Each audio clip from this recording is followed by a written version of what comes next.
Khilafah, sebuah institusi pemerintahan Islam yang berjalan sejak zaman para sahabat hingga tahun 1924. Ia merupakan sebuah simbol keagungan peradaban Islam selama hampir 1.300 tahun. Setelah hampir seabad pasca keruntuhannya, kini ia kembali mencuat sebagai isu yang begitu hangat di tengah masyarakat. Belahan dunia timur dan barat membicarakannya, tak terkecuali di Indonesia.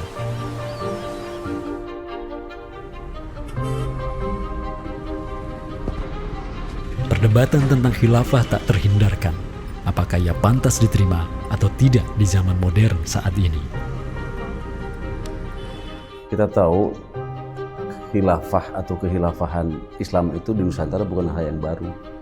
Ya, sudah ada hubungan relasi antara kesultanan-kesultanan dan kerajaan Islam Nusantara dengan kehilafahan di Turki Utsmani atau wilayah Arab secara keseluruhan itu sejak abad ke-7.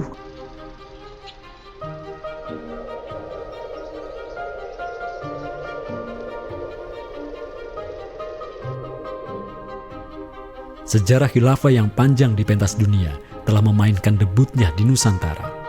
Islam yang diemban para punggawanya telah menjadikan Nusantara jaya dan menjadi sumber utama perlawanan terhadap para penjajah.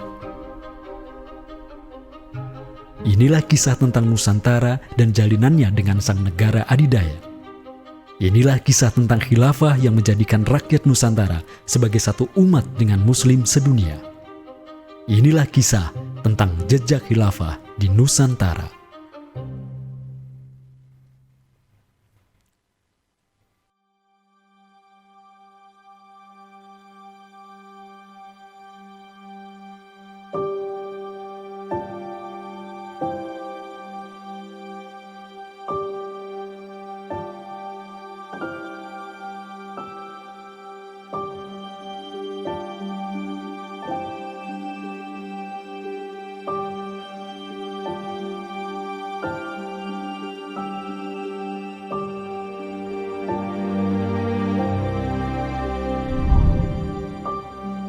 Senin, 12 Rabiul Awal tahun 11 Hijriah, bertepatan dengan tahun 632 Masehi.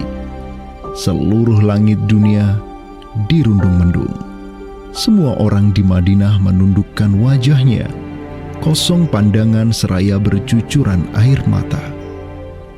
Di pagi itu, kabar duka menyeruak ke seluruh negeri. Rasulullah Sallallahu Alaihi Wasallam wafat. Pada saat Rasulullah SAW wafat, Abu Bakar itu berkhutbah. Abu Bakar mengatakan begini, Ya ayyuhan nas, inna Muhammadan qad mata. Wala budda lihada dini man yakumu bihi. Kata Abu Bakar begitu. Wahai manusia, sesungguhnya Muhammad sudah wafat. Dan urusan agama ini harus ada yang mengurusnya. Setelah Abu Bakar menyampaikan demikian, para sahabat pun segera bersepakat untuk mencari dan memilih Khalifatur Rasulillah, seorang pengganti Nabi untuk menjaga agama dan menjalankan urusan dunia.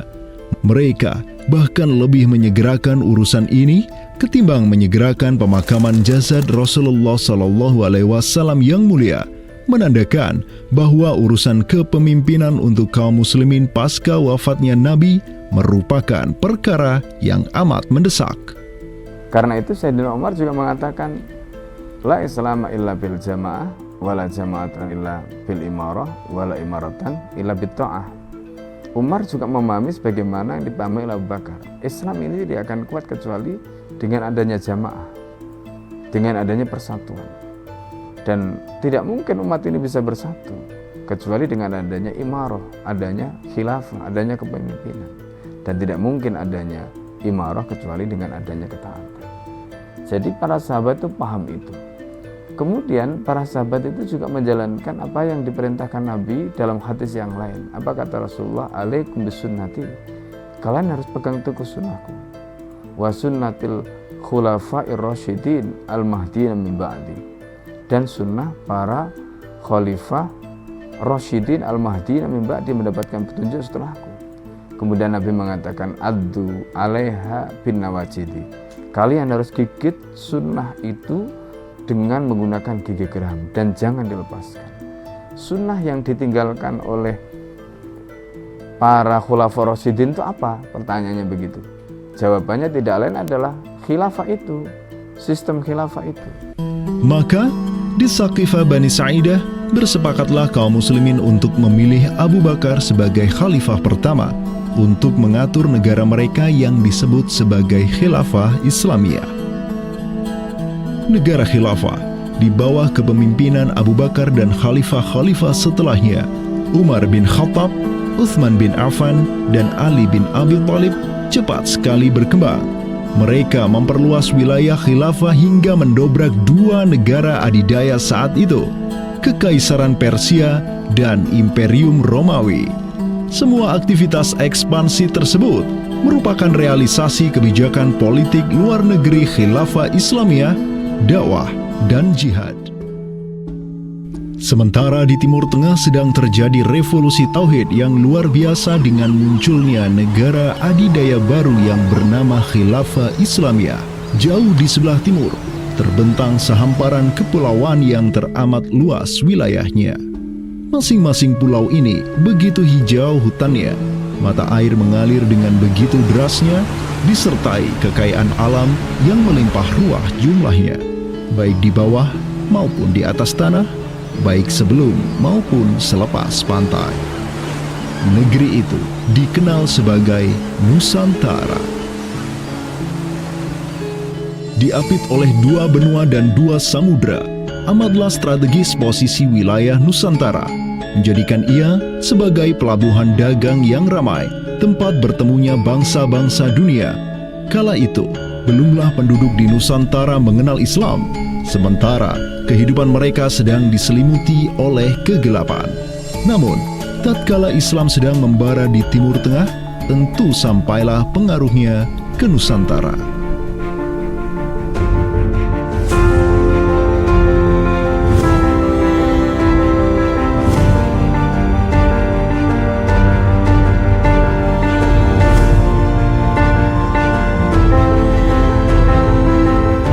Saya ingin mengutip apa yang pernah dinyatakan oleh Buya Hamka ya di dalam buku beliau dari Perbendaharaan Lama, termasuk juga buku beliau yang judulnya Sejarah Umat Islam, yang beliau menyatakan bahwa sesungguhnya teori yang kita tahu bahwa Islam masuk ke Nusantara itu berasal dari Gujarat pada abad ke-12 sampai 15 Masehi, itu sebetulnya tidaklah tepat sepenuhnya. Karena apa? Karena Buya Hamka memiliki pandangan ataupun penjelasan terkait dengan kapan sesungguhnya Islam masuk ke Nusantara, ke Indonesia. Beliau menyatakan bahwa Islam masuk ke Nusantara itu jauh sebelum teori Gujarat.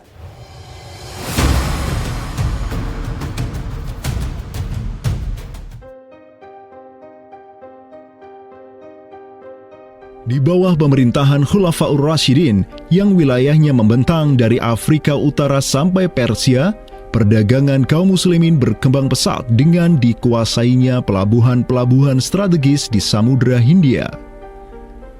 Hubungan diplomatik dan komersial pun terjalin dengan sejumlah kerajaan dari India sampai Cina. Sui Tang Xiu, sebuah kronik kuno dari dinasti Tang di Cina mencatat, telah datang serombongan utusan khilafah ke hadapan penguasa Cina di tahun 651 Masehi, di mana tahun tersebut merupakan masa Khalifah Utsman bin Affan. Hubungan khilafah dengan dunia timur terus berlanjut sampai di mana khilafah beralih ke pemimpinannya di bawah otoritas Bani Umayyah.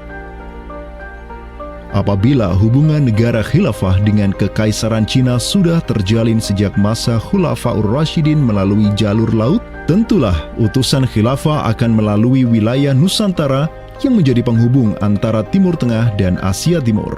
Dan di ujung paling barat wilayah Nusantara, terdapat pulau besar yang kala itu dikenal oleh bangsa Arab sebagai Sribuza, pelafalan mereka untuk menyebut kerajaan Sriwijaya. Pelabuhan-pelabuhan di kerajaan Sriwijaya senantiasa menjadi titik transit setiap kapal yang hendak melanjutkan perjalanannya. Tentu, penguasa Sriwijaya akan menyadari keberadaan pelayar-pelayar muslim yang singgah di wilayah kekuasaannya. fakta bahwa kerajaan Maharaja Indravarman di Sriwijaya itu ada komunikasi dengan Daulah Umayyah, mengirim surat 2 kali yang isi suratnya itu dari raja dengan 1000 gajah ya dan sebagainya, yang menunjukkan surat menyurat seabad itu yang menunjukkan ada hubungan kekhilafahan dengan Nusantara. Dan secara historis ya sangat logis ketika itu superpower dunia adalah khilafah. Surat yang dikirim oleh Maharaja Sri Indrawarman dari Sriwijaya tersebut dialamatkan ke Damaskus, ibu kota Khilafah Umayyah yang saat itu dipimpin oleh Khalifah Umar bin Abdul Aziz. Dalam surat itu disebutkan, min malikil amlak alladhi huwa ibnu alfi malik walladhi tahtahu bintu alfi malik walladhi fi marudatihi alfu filin walladhi lahu nahrani yumbitani al-auda wal-allawha wal-jawza wal-kafura alladhi yujadu rihuhu ala masirati 12 milan ila malikil arab alladhi la yushriku billahi syai'an.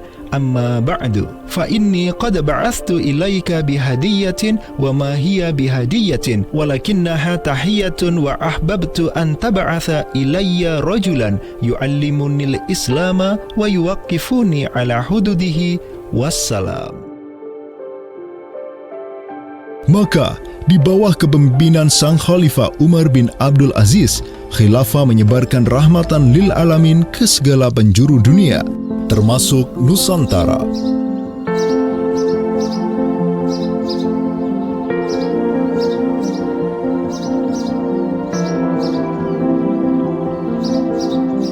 Seperti sekarang Amerika atau Eropa kan ada hubungan dengan semua negara karena dominasi politik, ekonomi mereka, budayaan dan sebagainya. Saat itu penguasa dunia atau superpower adalah dunia Islam, institusi politiknya khilafah, maka sangat logis kalau ada relasi dengan berbagai semua negara.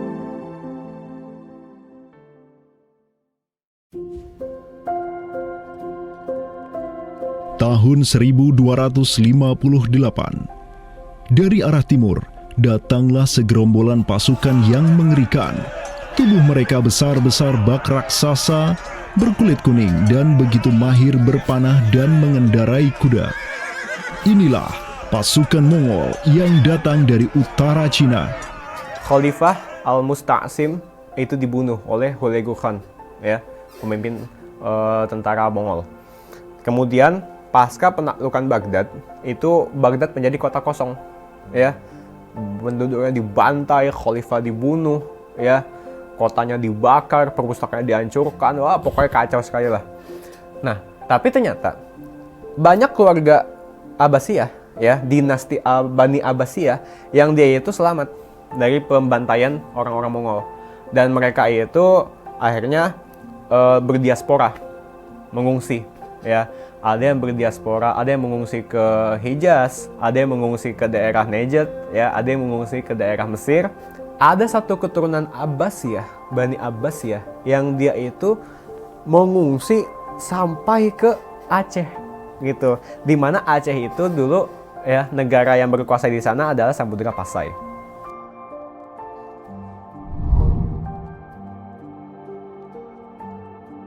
Terdapat 3 orang Bani Abbasiyah yang diketahui dimakamkan di Aceh, yakni yang pertama Sodrul Akabir Abdullah bin Muhammad Al-Abbasi, keturunan Khalifah Al-Mustaunsir Billah. Kedua, istrinya Siti Rahiman binti Malikul Mu'azzam, dan ketiga, anaknya Sodrul Akabir Yusuf bin Abdullah Al-Abbasi. Mereka bertiga dimakamkan di kompleks yang sama.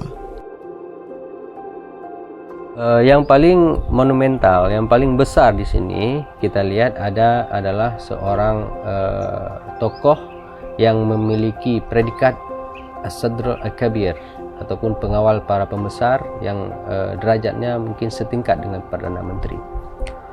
Beliau bernama Abdullah bin Muhammad bin Abdul Qadir bin Abdul Aziz bin Al-Mansur Abi Ja'far Al-Abbasi, yang mana genetika beliau yang daripada Al-Mansur ini sendiri yang merupakan kakek buyut daripada Abdullah ini adalah seorang khalifah dari Bani Abbasiyah. Bani Abbas ini yang terkubur di Aceh, ya, Lok Sumawe ini, ayahnya ini, ya, Muhammad bin Abdul Qadir, ternyata dia itu dicatat oleh Ibnu Battutah, ya, dicatat oleh Ibnu Battutah dalam rihlahnya kitab Tuhfatun Nazar, ya. Nah, dia itu ayahnya Abdullah bin Muhammad Sodrul Akabir yang di Pasai itu menjadi gubernur, ya, menjadi gubernur di mana? Di daerah India, gitu, dicatat oleh Ibnu Battutah, gitu, ya. Dan Ibnu Battutah mencatat sultan-sultan di India itu begitu hormat, ya, begitu taat, dan mereka itu memuliakan keturunan Khalifah Abbasiyah ini, ya, keturunan Khalifah Al-Mustansir Billah, begitu. Nah, ini mengindikasikan bahwasanya apa? Sultan-sultan India itu begitu memuliakan, dan mereka itu dalam satu riwayat lain juga membaiat Khalifah Abbasiyah yang ada di Mesir.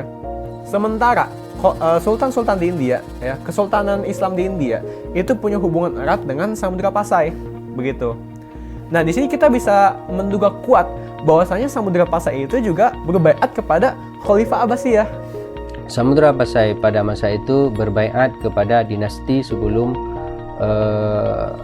Utsmaniyah berkuasa, yaitu kita menduga dan meyakini hal tersebut sesuai fakta-fakta yang kita temukan di lapangan bahwa Madinatul Sumatra ataupun Jaziratul Jawi, Samudra Pasai itu berbaiat langsung kepada dinasti Abbasiyah. Sultan Zainal Abidin bin Ahmad bin Malikus Zahir bin Malikus Saleh, penguasa Pasai di masa Sodrul Akabir Abdullah Al-Abbasi hidup, menyatakan baiatnya kepada Khalifah Al-Mutawakkil 'alallah di Kairo di awal abad ke-15. Begitu pula sebelumnya, Sultan Muhammad bin Tughluk di Delhi diikuti oleh Sultan Jalaluddin Muhammad dari dinasti Raja Ganesh di Bengali dan penguasa dari dinasti Utsmaniyah di Turki, Sultan Bayazid pertama. Seluruh sultan di dunia Islam menyatakan baiatnya kepada Khilafah Abbasiyah semenjak gelombang badai Mongol berhasil dihentikan oleh pahlawan-pahlawan Mamluk. Pusat Khilafah Abbasiyah kini berpindah ke Kairo, Mesir, dan menjadi magnet kaum muslimin global. Dari pusat khilafah inilah dakwah Islam mulai bangkit kembali dan menggencarkan aktivitasnya dengan mengirim berbagai juru dakwah ke seluruh penjuru alam. Dengan Samudra Pasai yang mendaulatkan dirinya sebagai Darul Islam yang berbaiat kepada khalifah, Samudra Pasai mengemban tugas untuk mengubah seluruh Asia Tenggara dari Darul Kufri menjadi Darul Islam. Sultan Zainal Abidin Ra Ubabdar dibantu oleh putra Sodrul Akabir Abdullah bin Muhammad Al-Abbasi, yakni Yusuf bin Abdullah, yang di pucuk pusaranya tertera nama kakeknya Khalifah Al-Mustansir Billah, banyak menaklukkan wilayah-wilayah yang belum Islam di Sumatera dan Semenanjung Malaya. Seperti Ra Ubabdar. Ra Ubabdar itu berasal dari dua kata, Ra dan Ubabdar, yang mana artinya adalah penguasa gelombang. Ini adalah sebuah predikat yang sangat luas sebenarnya maknanya. Sesuai dengan masa yang ditorehkan pada waktu tersebut, bahwa Sultan Zainal Abidin Ra Ubabdar bin Ahmad bin Muhammad bin Al-Malik Al-Salih ini adalah salah satu masa kegemilangan Samudra Pasai, yang mana kita ketahui setelah masa tersebut yang memimpin Kesultanan Sumatera adalah anak keturunan daripada beliau ini, yang jumlahnya sampai 11 orang sultan. Bergerak dan terus bergerak itu meluaskan dakwah Islamnya sampai ke pulau-pulau. Itu masa Zainal Abidin Ra Ubabdar, terutama penakluk gelombang yang dijuluki beliau itu melebarkan sayap itu sampai ke seluruh Asia Tenggara. Digelarilah Sultan Zainal Abidin Pasai dengan sebutan Ra Ubabdar, bahasa Persia untuk gelar sang penakluk gelombang, karena dengan arungan pasukannya yang luar biasa di atas gelombang laut Nusantara, ia membuka banyak sekali wilayah, seperti Malaka misalnya, di mana di sanalah Sultan Zainal Abidin Ra Ubabdar menempatkan putranya Sultan Mansur sebagai penguasa Darul Islam Malaka. Kesultanan Samudra Pasai banyak pula mengirimkan juru dakwahnya untuk meminta penguasa-penguasa Nusantara lain agar menerima Islam. Salah satu juru dakwah tersebut dikirim ke Jawa Timur, pusat pemerintahan rezim yang mendominasi wilayah Nusantara saat itu, Kerajaan Majapahit.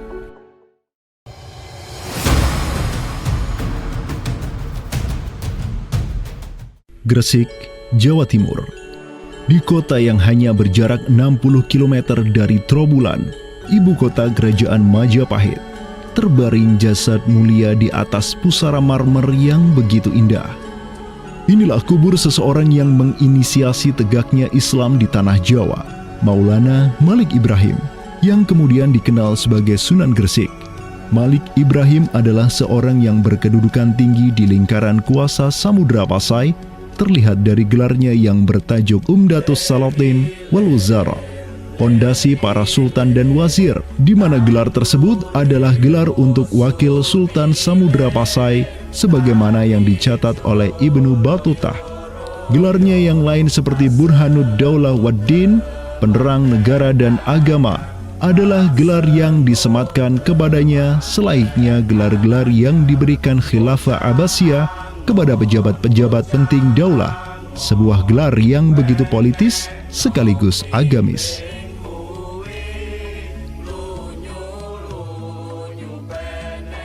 Maulana Malik Ibrahim dikirim oleh Pasai untuk mendakwahkan Islam kepada rakyat dan para penguasa Majapahit.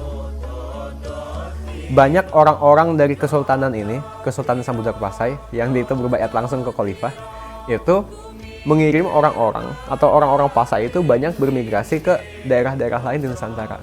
Misalkan ya, kalau kita perhatikan makam tertua ya, salah satu makam tertua di Jawa yang sekarang terletak di Gresik, siapa orangnya ya? Pemilik makam ini itu adalah Maulana Malik Ibrahim. Maulana Malik Ibrahim ya, kalau kita perhatikan makamnya yang di Gresik itu sama persis gayanya dengan apa? Dengan makam-makam yang ada di Pasai, begitu. Nah, ini merupakan bukti bahwasanya Sunan Gresik itu pernah ada di Pasai ya, dan dia itu ya tahu sendirilah ya, bahwasanya Maulana Malik Ibrahim yang kemudian dikenal juga sebagai Sunan Gresik itu merupakan salah satu dari Wali Songo. Bersama kakek, paman, keponakan, cucu cicit dan murid-murid pilihannya yang kemudian disebut Wali Songo, Maulana Malik Ibrahim berdakwah di Jawa dan menyebarkan Islam di kalangan penduduknya. Mereka mendapat sokongan penuh dari negara yang berkuasa di Samudra Pasai, kesultanan yang berbaiat kepada Khilafah Abbasiyah.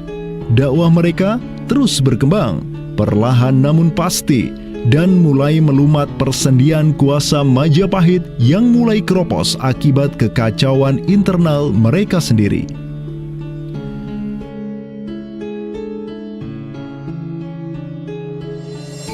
Para Wali Songo juga dihormati karena sebagian besar dari mereka menyandang status sebagai keturunan Nabi melalui jalur Husain bin Abi Thalib yang terus turun-temurun kepada Muhammad Sahib Marbal, turun lagi ke Alawi sampai ke Imam Jamaluddin Al-Husaini yang dikenal juga sebagai Syekh Maulana Jumadil Kubra, yang dari dialah para Wali Songo lahir sebagai anak-anaknya.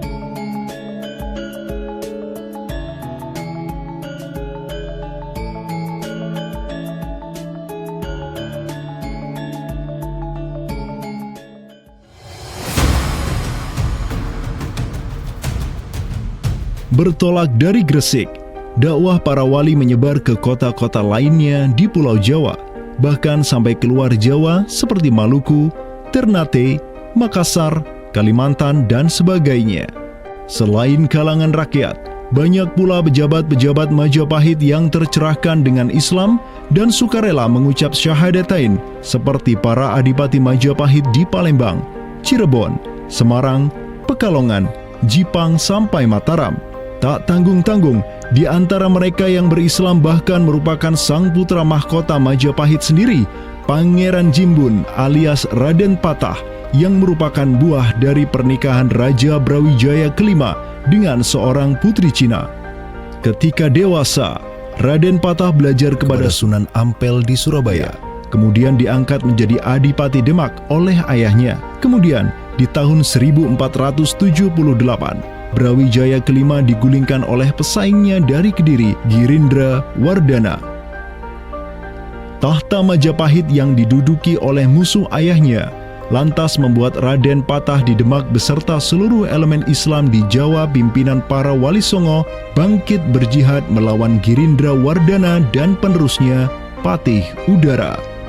Mereka terus berjihad dengan penuh keberanian hingga akhirnya berhasil melumat kekuasaan Majapahit yang dipegang oleh para pemberontak dari pihak Girindra Wardana dan Patih Udara.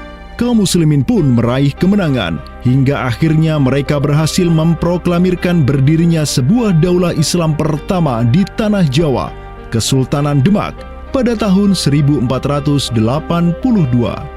Digelari Raden Patah sebagai Senopati Jimbun Ningrat Ngabdurrahman Panembahan Palembang Saidin Panatogomo, atau dengan gelarnya dalam bahasa Arab Sultan Syah Alam Akbar Al-Fatah. Dialah sultan yang telah memfutuhat Jawa menjadi Darul Islam. Dengan berdirinya Demak sebagai daulah Islam pertama yang berdaulat di tanah Jawa, bertambahlah kuat bargaining politik Islam di kawasan Nusantara bersama-sama dengan Kesultanan Samudra Pasai di Sumatera, Kesultanan Malaka di Semenanjung Malaya, Kesultanan Brunei di Borneo, Kesultanan Sulu di Filipina, begitu pula Sultan pertama di Ternate, Sultan Zainal Abidin, yang pernah menimba ilmu ke Jawa di bawah bimbingan Sunan Giri. Dalam rentang abad yang bersamaan, kemenangan daulah Islam di kawasan Nusantara juga diiringi dengan penaklukan Konstantinopel, ibu kota Romawi Timur, oleh salah seorang sultan dari Bani Uthmaniyah, Muhammad Al-Fatih. Penaklukan Konstantinopel sekaligus menandakan tamatnya riwayat Imperium Romawi Timur untuk selama-lamanya. Penaklukan Konstantinopel pada tahun 1453 oleh Muhammad Al-Fatih, sang Sultanul Rum, merupakan realisasi dari janji yang telah terucap ratusan tahun sebelumnya oleh lisan mulia sang Sayyidul Mustafa, Rasulullah Muhammad Sallallahu Alaihi Wasallam. Sungguh, Konstantinopel akan benar-benar ditaklukkan.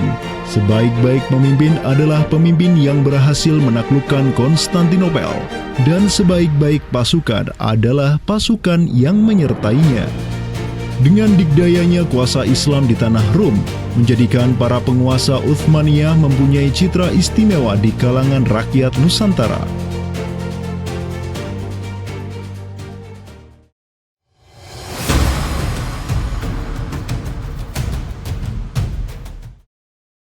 Namun demikian, dikala penaklukan demi penaklukan sedang digencarkan oleh tentara Islam mulai dari Rum sampai ke Nusantara, penaklukan yang sama juga digencarkan oleh tentara Kristen di ujung paling barat dunia Islam, Andalusia.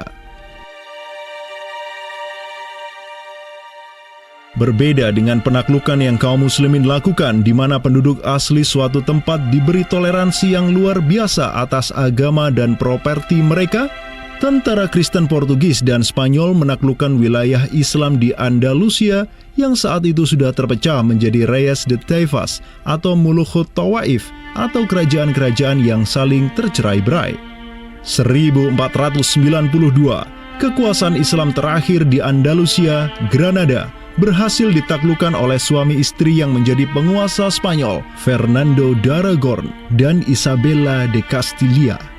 Penaklukan kembali wilayah Andalusia menjadi negara Kristen yang mereka sebut Reconquista telah menyebabkan populasi kaum muslimin di sana tersapu bersih, entah karena diusir, dimurtadkan, atau dibunuh. Selain Reconquista, kaum Kristen Spanyol dan Portugis juga mempunyai motif ekonomi untuk menjadikan diri mereka kaya, yakni dengan mencari jalur rempah di Samudra Hindia yang saat itu merupakan potensi sumber daya alam yang luar biasa. Program mereka untuk mencari rempah di Samudra Hindia mereka sebut sebagai Estado da India. Kita sering dengar dengan istilah 3G gitu kan, Glory, Gospel, dan Gold gitu kan. Jadi ya mereka ingin ekspansi, mereka ingin menyebarkan misi agama mereka, dan mereka juga ingin mencari gold. Goldnya sini adalah justru adalah rempah gitu kan. Begitulah betapa berharganya rempah pada saat itu, sampai 1 gram pala dihargai dengan 2 gram emas gitu kan. Paus Alexander ke-6, pemimpin kaum Kristen saat itu, begitu mendukung hasrat Portugis dan Spanyol untuk menjelajah dunia dan menyebarkan Kristen. Maka, berangkatlah gelombang penjelajah Portugis yang disertai pasukan dan senjata untuk menaklukkan dunia Islam di Samudra Hindia.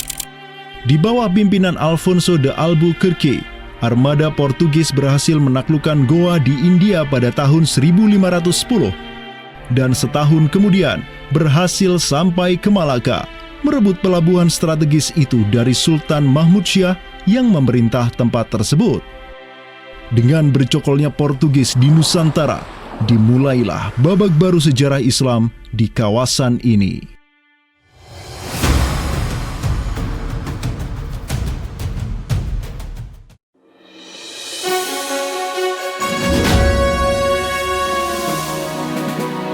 Sementara di Nusantara tengah berlangsung gejolak dengan hadirnya Portugis yang berpusat di Malaka, cucu dari Sultan Muhammad Al-Fatih dari Bani Uthmaniyah, yakni Sultan Selim pertama, berhasil meluaskan pengaruh dan kekuasaannya di dunia Arab. Pada tahun 1517, beliau berhasil merebut Suriah, Mesir, dan Hijaz dari kepenguasaan kaum Mamluk. Khalifah Al-Mutawakkil 'alallah ketiga dari Bani Abbasiyah beserta Syarif di Makkah kini menyerahkan kepemimpinan umat Islam sedunia dan pelayanan 2 kota suci kepada Sultan Salim pertama, penguasa Uthmaniyah yang bukanlah mereka berdarah Arab. Perlu dicatat bahwa penjelasan tentang Al-A'immatu fi Quraisyin itu, kalau kita merujuk kepada kitab Ar-Rawdah, Rawdatul Thalibin wa Umdatul Muftin, memang ada hal yang menarik di sini. Di satu sisi ada mengatakan bahwa syarat khalifah itu harus Quraisy. Tetapi Imam Nawawi sepakat ketika katakanlah dari Quraisy tidak ada, terus diambilkan dari mana?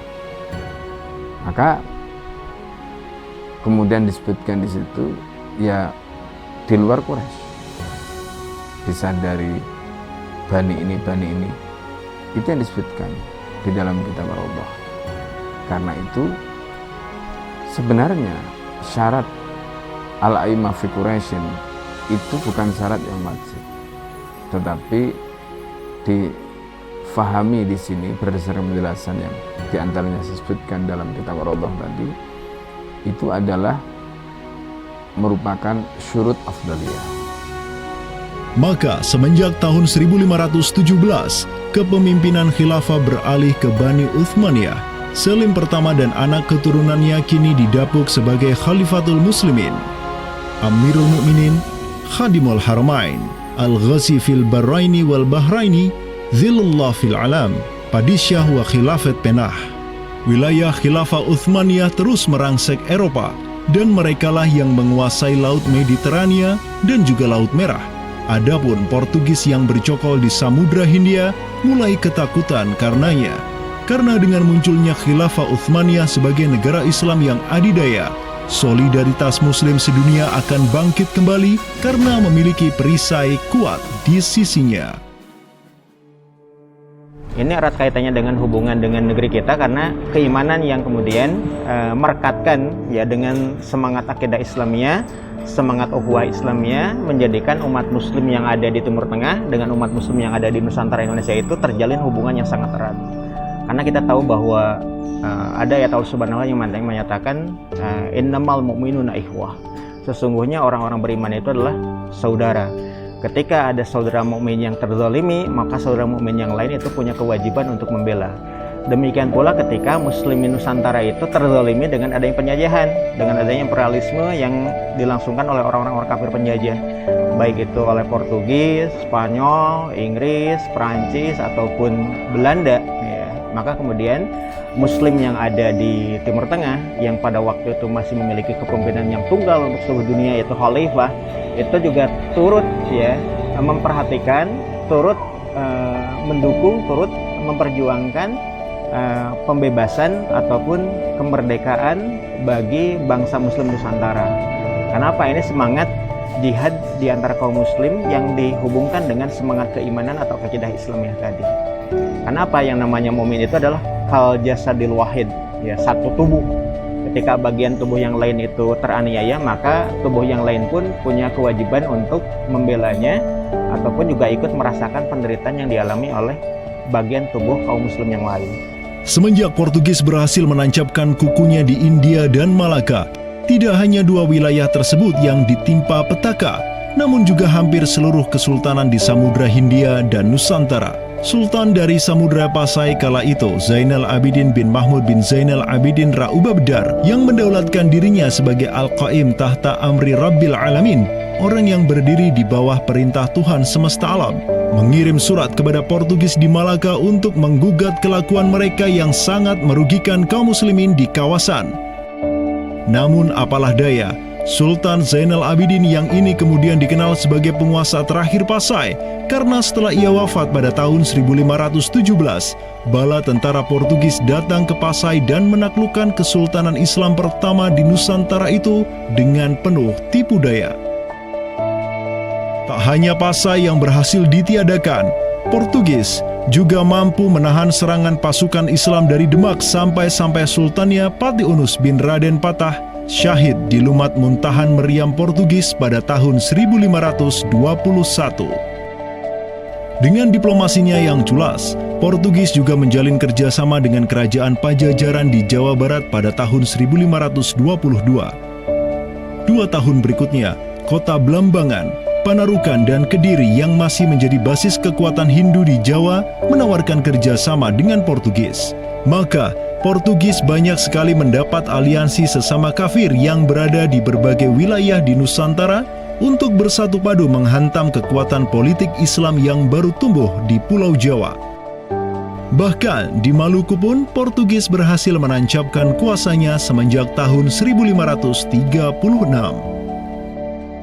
Berkaca pada kelakuan Portugis yang memerangi umat Islam di Samudra Hindia dan Nusantara, Sultan Sulaiman Al-Qanuni, sang Khalifah Uthmaniyah yang berkuasa sejak tahun 1520, menyatakan peperangan terbuka kepada penguasa Portugis yang berkedudukan di Lisbon, Dom Sebastião.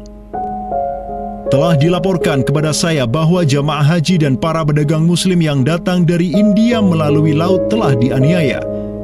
Jika engkau masih membangkang, maka dengan bantuan Allah yang Maha Agung, kami akan melakukan segala yang diperlukan untuk memulihkan ketertiban di negeri-negeri itu, dan tiada guna lagi bagi engkau untuk memprotesnya.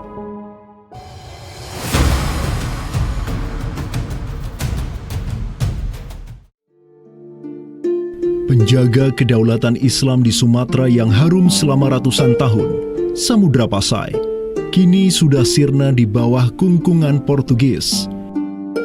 Namun, harapan kemenangan itu masih ada. Karena tak lama setelah itu muncul kekuatan baru yang terbit di ujung utara Sumatera, Kesultanan Aceh. Kita mengetahui bahwa Sultan Aceh yang pertama adalah Sultan Ali Mughayat Shah. Ya, beliau wafat tahun 1530. Dan ini merupakan masa yang bersamaan dengan Sultan Sulaiman Al-Qanuni dari Khilafah Utsmaniyah. Prestasi Sultan Ali Mughayat Shah telah dicatat dengan tinta emas sejarah. Kegemilangan Sultan Aceh pertama itulah yang direkam oleh salah seorang ulama besar dunia Islam, Syekh Ahmad Zainuddin Asy-Syafi'i Al-Malibari, yang merupakan murid dari ulama tersohor Ibnu Hajar Al-Haytami. Dalam kitabnya Tuhfatul Mujahidin fi Ba'di Akhbaril Burtukaliyin, Syekh Zainuddin Asy-Syafi'i menulis, dan mereka, orang-orang Portugis, semoga Allah mengalahkan mereka, mendatangkan berbagai barang dari negeri-negeri yang jauh. Mereka menjadi ramai dan bertambah banyak di kawasan.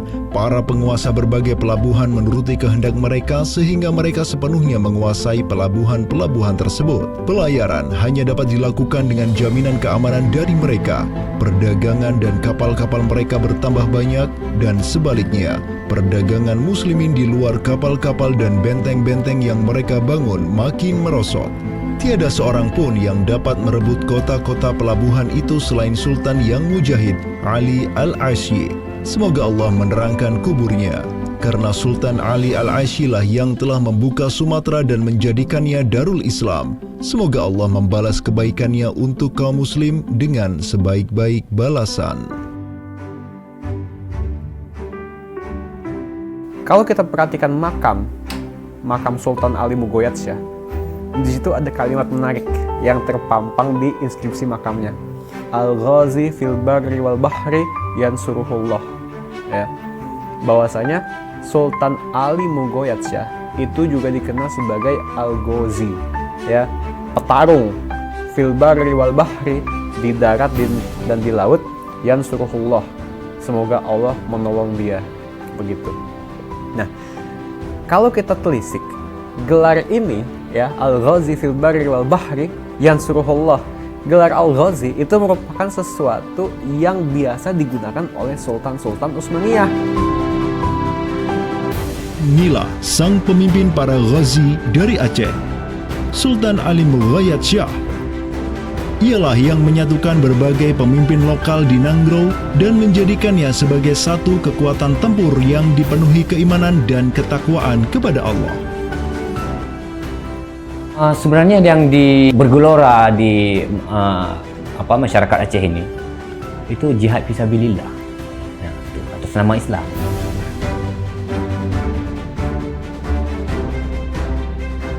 Kampanye global Khilafah Utsmaniyah untuk menghajar Portugis senantiasa digelorakan oleh para khalifahnya dan juga oleh para negarawan Daulah Adidaya itu.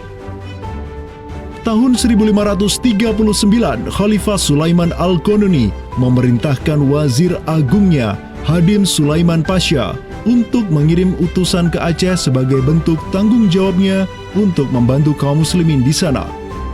Utusan tersebut ialah Hamad Khan, seorang Mesir yang tak lain merupakan sepupu dari Hadim Sulaiman Pasha sendiri. Atas bantuan utusan dari khilafah inilah Aceh dapat menaklukkan wilayah Batak menjadi Darul Islam. Tahun-tahun berikutnya, pucuk pimpinan Kesultanan Aceh digantikan Sultan Alauddin Riayat Syah Al-Qahar, anak dari Sultan Ali Mughayat-Syah. Beliau melanjutkan jihad ayahnya dan secara terang benderang turut menyatakan ketundukannya kepada Khilafah Utsmaniyah. Kesatuan agama, kesatuan tauhid dalam Islam itu pasti membentuk kesamaan, kesatuan umat, kan gitu. Ya, kesatuan umat, karena Islam itu kan dibentuk oleh keyakinan akidah, kesatuan keyakinan yang sama, ya, dan tidak mengenal batas wilayah, tidak mengenal nasionalisme dan sebagainya. Jadi melihat siapa penguasa dunia adalah Khilafah Turki Utsmani, ya pasti ada hubungan emosional.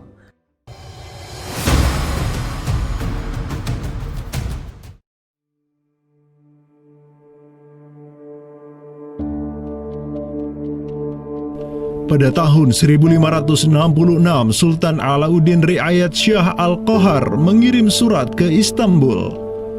Dan pada baris ke-69 sampai ke-71, Sultan Aceh ini menyatakan baiatnya kepada Khalifah Sulaiman Al-Qanuni.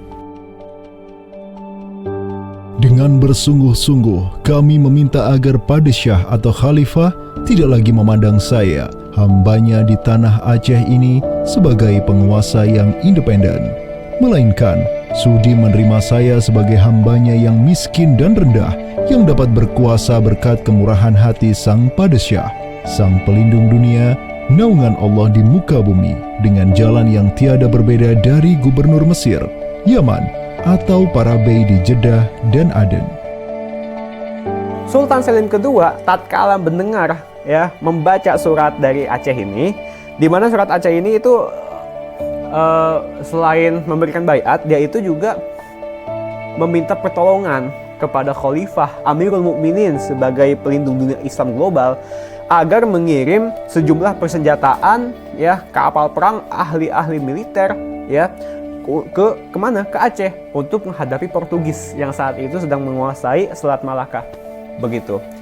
Nah, akhirnya apa? Bahkan Sultan Selim II itu menyebutkan ya Aceh itu sebagai wilayati Aceh ya. Wilayat itu asal katanya dari bahasa Arab, wilayah. Wilayah itu kalau dalam istilah tata negara Islam ya merupakan provinsi gitu. Jadi di sini ya Sultan Selim II, Khalifah Utsmani ini menyebut Aceh itu sebagai provinsi, wilayati Aceh. Atau dalam arsip yang lain disebut wilayatul Hind ya. Kemudian kalau dari segi kerjasama militer ya, itu dengan ditandai dengan pengiriman artileri perang yang cukup luar biasa, yang bahkan sampai yang namanya meriam-meriam monster dalam meriam penghancur, dan kemudian tim ahli pembuat meriam yang dikirimkan dari Turki ke Aceh Darussalam. Tapi ya qadarullah ternyata saat itu terjadi pemberontakan di daerah Yaman ya. Pasukan-pasukan yang seyogyanya dikirim ke Aceh itu dialihkan ke Yaman ya. Walaupun dialihkan ke Yaman untuk memadamkan pemberontakan di sana, tapi tatkala pemberontakan itu selesai, apakah misi ke Aceh itu tetap berlanjut? Lanjut ya. Tetap berlanjut. Nah, akhirnya sejarah mencatat bahwasanya ada 2 kapal galeon ya, 2 kapal perang besar yang dimana isinya merupakan perwira-perwira ahli militer dari Utsmaniyah dikirim ke Sultan Alauddin Riayat Shah Al-Qahar ya. Nah, dan ini ya menurut Profesor Amirul Hadi ya jumlahnya 400 ya. Janissaries, tentara elit Utsmaniyah, dikirim ke Aceh.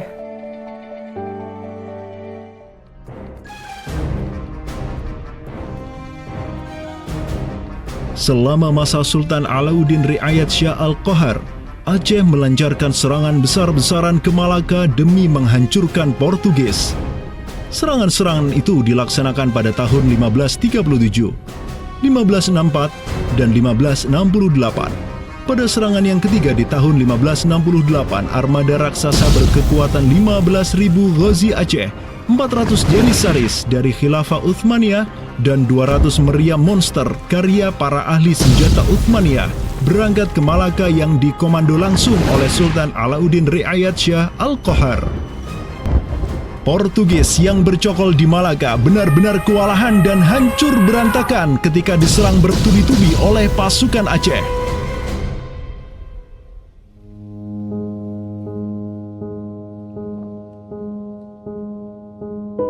Walau demikian, Portugis berhasil bertahan karena dibantu oleh sekutu-sekutunya dari Johor dan Kedah. Banyak korban yang berjatuhan baik dari pihak Aceh maupun pihak Portugis. Begitu pula ada beberapa Janissaries Utsmaniyah yang turut gugur dalam jihadnya di kawasan Nusantara ini. Ada satu daerah di kawasan Bandar Aceh ini, Bandar Aceh Darussalam, itu Kampung Bitai. Itu tempat para tentara-tentara Turki syahid, kemudian dimakamkan di Bitai.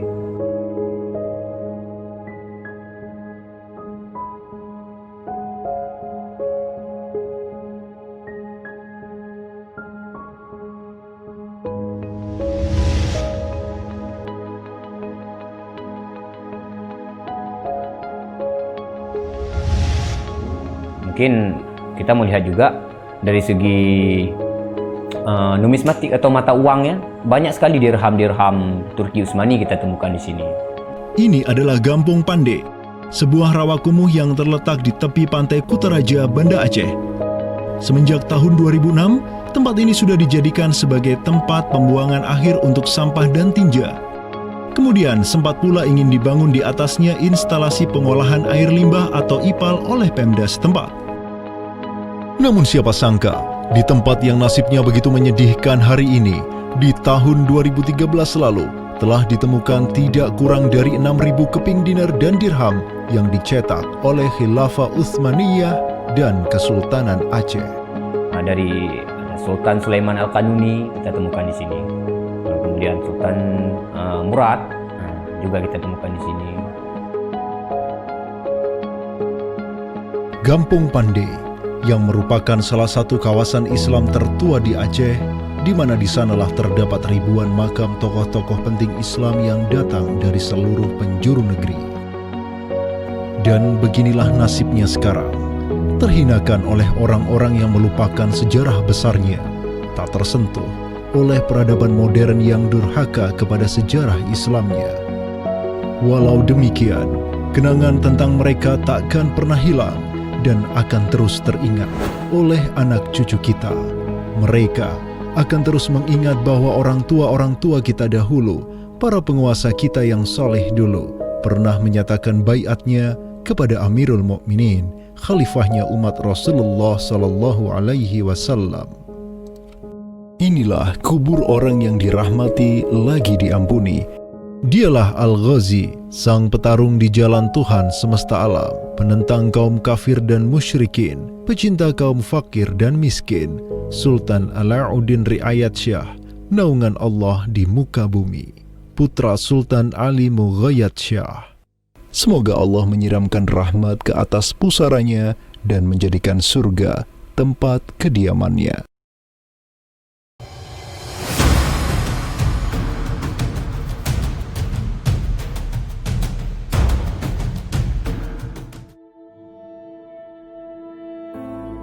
Seiring angin Katulistiwa yang terus merayu, gelora Islam juga terus melaju dari Aceh, Jawa, dan terus menyusur ke arah timur sampai ke Jaziratul Muluk, Kepulauan Raja-Raja. Di Maluku, yang juga dikenal sebagai Kepulauan Rempah-Rempah, ada begitu banyak raja yang berkuasa di masing-masing pulaunya. Namun, semenjak Zainal Abidin, penguasa Ternate yang masuk Islam dan belajar kepada Sunan Giri di Jawa, Ternate langsung memproklamirkan dirinya sebagai negara Islam. Langkah politis Sultan Ternate ini pun secara cepat diikuti oleh penguasa-penguasa lain di Maluku, sehingga negeri dengan ratusan pulau ini menjadi sebuah darul Islam. Tatkala Portugis menaklukkan Malaka, sang jenderal Portugis Alfonso de Albuquerque mengirim 3 kapal di bawah pimpinan Francisco de Serrao. Mereka berhasil mencapai Maluku, kemudian berbasis di Pulau Ambon, Banda, dan Seram. Saat itu, para penguasa Islam di Maluku terutama Ternate dan Tidore menyambut baik kedatangan Portugis. Namun seiring waktu berjalan, kemudahan fasilitas yang diberikan para penguasa Maluku membuat kaum Portugis lupa diri. Mereka secara masif memonopoli perdagangan rempah dan memurtadkan kaum muslim. Tatkala salah seorang penguasa Ternate, Sultan Hairun Jamil, mulai menggugat kelakuan lalim Portugis, Sultan Hairun pun dibunuh secara keji oleh gubernur Portugis di Maluku, Diego Lopes de Mesquita, pada Februari 1570. Pasca tragedi tersebut, tahta Kesultanan Ternate dipimpin Sultan Babullah Datuk Syah bin Hairun, seorang sultan yang segera menjadi ancaman mematikan bagi kedudukan Portugis di Maluku. Dengan pasukan laut raksasanya, Sultan Babullah menyerbu setiap benteng Portugis yang ada di Maluku. Segala kapal dan bala bantuan yang hendak dikirim untuk Portugis dari Goa dan Malaka diblokade oleh pasukan Babullah. Persenjataan kaum muslim Maluku pun cukup membuat Portugis gemetaran. Karena selain menggunakan panah, tombak, dan pedang, Sultan Babullah juga menggunakan meriam monster hasil buah tangan Janissaris Utsmaniyah. Sultan Babullah itu mempekerjakan sekitar 20 ahli militer dari Khilafah Utsmaniyah. Gitu. Nah, orang-orang Utsmaniyah ini ahli militer dan mereka itu ahli juga persenjataan.